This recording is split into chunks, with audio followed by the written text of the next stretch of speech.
এই মুহূর্তের সব থেকে বড় খবর, আগামী 2025 সালে বাংলায় কেন্দ্র হারে ডিএ দেওয়া হবে। আন্দোলনের মাঝে বড় দাবি সংসদের। এই মুহূর্তের সবচেয়ে বড় গুরুত্বপূর্ণ খবর, ডিএ বাড়ছে কেন্দ্র সরকারি কর্মচারীদের তীব্রতার মাধ্যমে। কয়েকদিন পরে ডিএ বাড়বে রাজ্যের সরকারি কর্মীদেরও। তবে কেন্দ্র ও রাজ্য সরকারি কর্মচারীদের বা কর্মীদের চেয়ে বেতন ও ডিএর ফারাক কিন্তু অনেকটাই। এই আবহে ডিএ নিয়ে বড় দাবি করলেন রাজ্যের সংসদ। লোকসভার ভোটের আগে কেন্দ্র সরকারি কর্মচারীদের চেয়ে মুখে হাসি ফুটিয়েছে কেন্দ্র সরকার। তবে 4% ডিএ বাড়িয়ে কিন্তু 50% করা হয়েছে কেন্দ্র সরকারি কর্মীদের। এরই সঙ্গে কেন্দ্র সরকারি কর্মচারী এবং অবসরপ্রাপ্ত কেন্দ্র সরকারি কর্মচারীদের একগুচ্ছ ভাতাও কিন্তু সেই বাড়ানোর সিদ্ধান্তে অনুমোদন দেওয়া হয়। গ্র্যাচুইটি সর্বোচ্চ সীমাও কিন্তু বাড়িয়ে 25 লাখ টাকা করা হয়েছে। এছাড়া travel allowance, canteen allowance, deputation allowance, বাড়ি ভাড়া ভাতাও বৃদ্ধি করা হয়েছে। এদিকে এই সবের মাঝেই কেন্দ্র সরকারি কর্মীদের তুলনায় আরও পিছিয়ে পড়েছেন বাংলার সরকারি কর্মচারীরা। বর্তমানে 10% হারে ডিএ পাচ্ছেন পশ্চিমবঙ্গের সমস্ত রাজ্য সরকারি কর্মচারীরা।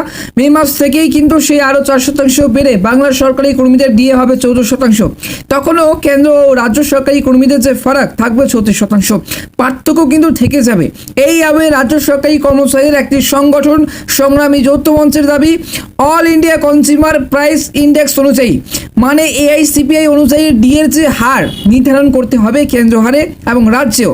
অনশন চলছে 1 বছরেও বেশি কিন্তু সময় ধরে অবস্থান বিক্ষোভ চলছে এবং সমস্ত রাজ্য সরকারি কর্মচারীরা কিন্তু পথে নেমেছেন শুধুমাত্র তাদের বকেয়া দিয়ে এবং স্থায়ীভাবে যেন নিয়োগ হয়। এই আবহে কিন্তু রাজ্যসভার বিজেপি সাংসদ শ্রমিক ভট্টাচার্য বলেন, এই সরকারের থেকে মানুষ কোনো মানবিকতা, সুস্থ ব্যবস্থা আশা করে না। একটা যুক্তরাষ্ট্রীয় ব্যবস্থার মধ্যে থেকে রাজ্য ও কেন্দ্র, এই যে রাজ্য ও কেন্দ্র যে সমন্বয় দেখাবে তাও কিন্তু কেউ আশা করে না। এই সরকার শুধুমাত্র বাকযুদ্ধের প্রতিযোগিতায় আছে। কেন্দ্র সরকারকে আক্রমণ, দেশের প্রধানমন্ত্রীকে কালিমা লিপ্ত করা, তার বিষয়ে বাজে শব্দ প্রয়োগ করা, এর মধ্যে কিন্তু দিয়েই তৃণমূল সরকার চলছে। শ্রমিক বাবু আরও বলেন যে রাজ্য সরকারি কর্মচারীদের বা কর্মীদের যে ডিএ দেওয়ার ক্ষমতা নেই বর্তমানে সরকারদের এবং রাজ্য সরকারের। শ্রমিক বাবু বলেন যে রাজ্য সরকারি কর্মচারীদের, পশ্চিমবঙ্গের সমস্ত রাজ্য সরকারি কর্মচারীদের যে বর্তমানে এবং ডিএ দেওয়ার ক্ষমতা নেই রাজ্য সরকারের।